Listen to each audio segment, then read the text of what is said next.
Hello everyone, I'm James and this is Russell Kane. We're back to talk about the World Cup and, well, the group stages are over, right? It's down to the last 16 teams and we're in the knockouts. So let's go through all the matches and talk about the chances, okay? So, France, Argentina. Tell me. I've not been convinced by either team. France do have the better form. They've got 7 out of 9 points. They're unbeaten. They've only let in 1 goal, a penalty. Okay.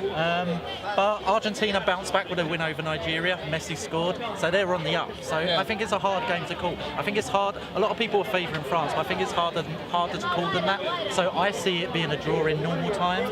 But France taking it in extra time. They've got a younger squad. Their squad is the second youngest at the World Cup. Average age of 26. Whereas Argentina, third oldest, average age of 29.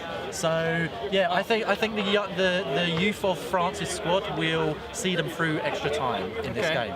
And I also see in normal time there being less than two or less goals as well, because combined they've scored 6 goals, which is which is the least of any pair in the last 16. So if they've scored 6 goals, so you're thinking an average of 2 goals a game, 2 goals or less in this game, I think. Okay. Well, you really went digging. So you're saying like France has a slight advantage, basically. I think so. I think so. But only narrowly. Well, you heard it here, folks. Okay. Well, next pair up is Portugal versus Uruguay, right? Tell us about that. I think Uruguay will take this quite comfortably. They got 3 out of 3 wins, 9 out of 9 points in the group. The only team to keep a clean sheet in all 3 games. So they're the only team not to concede a goal at the World Cup after 48 games. So yeah, I think Uruguay look good. I like Uruguay in this game without conceding in 90 minutes. All right, so Uruguay with a clean sheet. With a clean sheet. I see. Well, thank you, Russell. So moving on, Spain versus Russia. What are the odds? I see on this one. I see Spain winning very comfortably. Oh, okay. Russia looked very lethargic in their third game. Yeah. In the first 2 games, they scored 8 goals. Very energetic, high-level pressing. I think they're now knackered. I think the third game showed that they're now exhausted. And what are Spain known for? Their style of play, passing. Russia are going to be doing a lot of running in this game. They're going to be chasing the ball. So I see Spain winning this game comfortably again with a clean sheet. And Spain have let in a few goals, but I see Russia are knackered now. Yeah, they haven't got anything left in the tank. That's some pretty good points. But there's also something with this game as well. I like David Silva to score at any time in this game. He's their designated penalty taker. We've seen how many penalties there have been at the World Cup so far. More than 20 penalties. What's it, 23, 24 penalties? Yeah. And he's also had the most shots in the box for Spain, which is 6. So he's getting in the right positions. Yeah. So he's bound to score a goal eventually. I wouldn't go for him first goal scorer. You always go for the top striker. But yeah, anytime goal scorer, David Silva for me in this game. Wow. Okay. So Spain basically on top. I'd say. Definitely on top. So you heard it here, guys. Okay. So now let's go on to the next pair. Switzerland versus Sweden. I thought they were the same country. Apparently they're 2 different ones. Anyway, apart from that, the match. Tell us about the match. How do you think it's going to go? This one's a close one. Yeah, it's a hard one to call this one, but I'm saying in this one, Switzerland to win in extra time, because 4 years ago they made the knockouts, so they've got the experience. They played Argentina, took them to extra time, but got beat by 1 goal. Yeah. The eventual finalists. So Switzerland have the history, have the experience to. They know where they are, what they're doing. They've got the experience to handle that, and I think Sweden might be out of their depth. They've looked good. Also, Switzerland's group was a harder group than Sweden's. Okay. Sweden's biggest team in their group was Germany, and we know what happened to Germany. They fell apart. So, whereas Switzerland's group, I think that was a little bit harder, personally. So I'm going with Switzerland here. You're going for Switzerland, but narrowly. Okay, so next up, Brazil versus Mexico. So how do you think it's going to go? Again, I see Brazil winning this comfortably in 90 minutes.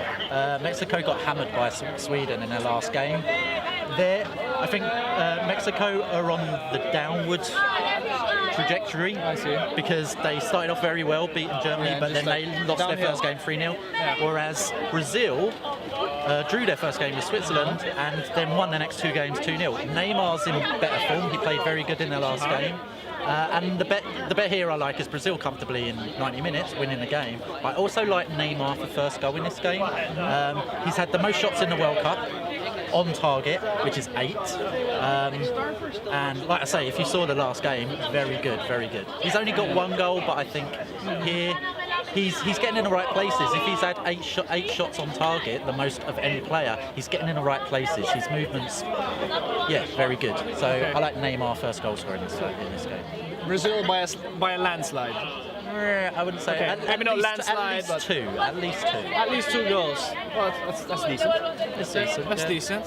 Okay. So next up, we're fresh from England versus Belgium. So England is going to go up against Colombia, right? That's right. Yeah. Okay. So how do you think it's going to go down? Again, I think there might be goals in this game. Colombia have shown, especially in their second game when they scored 3 goals, they were on fire. And England obviously scored goals in their first couple of games, more so against Panama. But I think England's strengths are up front, more so up front than in defence this year. So yeah, I see goals in this game, and I see maybe a score draw, 1-1, 2-1. Yeah. 2-1's a hard thing to call, but 1-1, 2-1 score draw, Okay. and I see it go into extra time again. And this time I see England, like France, they're a young team. Yeah. Their average age is 26, exactly like France, and they're a very young team. And I think that will get them through the extra 30 minutes. So I see England taking this. And if you're looking for a goal scorer, it's difficult. If you're favouring England, you've got to look at Harry Kane. He scored 5 out of their 8 goals. Whereas for Colombia, it's a difficult one if you're looking at first goal scorer for Colombia. But if I was to put punt on it, I think Falcao's been looking pretty decent. So I would go Falcao. It's not a wild card choice or anything. He's the striker, but I like Falcao. He's looked good at the World Cup. So you're going to put a punt on it? Yeah, I'm not going to put any money on it. But if you want to back someone at Colombia, back Falcao for first goal. Okay, I never heard that expression before. Anyway, so moving on, Belgium. So Belgium is going to go against Japan because of this match.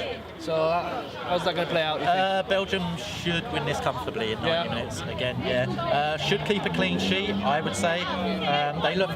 It was a second string team against England, but they looked good in their first 2 teams. Then their second string won 1-0. So yeah, I think they're comfortable as well, especially against Japan.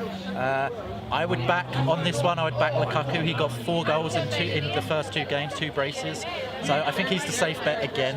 First goal scorer against Japan, Lukaku. But Hazard maybe as an any time. He's on penalties. He's already scored a couple of goals. So Eden Hazard, that is, not Thorgan, who played very well tonight. Eden Hazard, maybe at any time. Okay, Russell. So the final one we're going to talk about is Croatia versus Denmark. Tell us a bit about that. I really like Croatia in this World Cup. They've I wouldn't say necessarily surprised me, but of the non-big teams, they've looked very good. Modric is looking good, Rakitic is looking good, Perisic is looking good. All their main stars are looking good, which is always good for at the biggest on the biggest stage in the world. So yeah, I like what they're doing. They've won three games out of 3 games. They're up against Denmark. Denmark are the lowest scorers of the last 16. They got through with 2 goals. So here I see Croatia winning in 90 minutes, not necessarily comfortably, but 1 or 2-0. And I see them keeping a clean sheet because of how many goals Denmark has scored. Okay, yeah, well, it makes sense. So I think that's quite a safe bet, honestly. So, well, I hope you guys got something out of this video, some information on where to place your bets this time. Thank you, Russell, for your advice once again. And yeah, excited to see where this tournament goes, aren't you? Definitely. Come on, you're on board. Come on, shake my hand, man. You're going for the hand. Yeah, I'm going for the hand. There we go. Keep following us, guys, for more tips, and see you on the next video.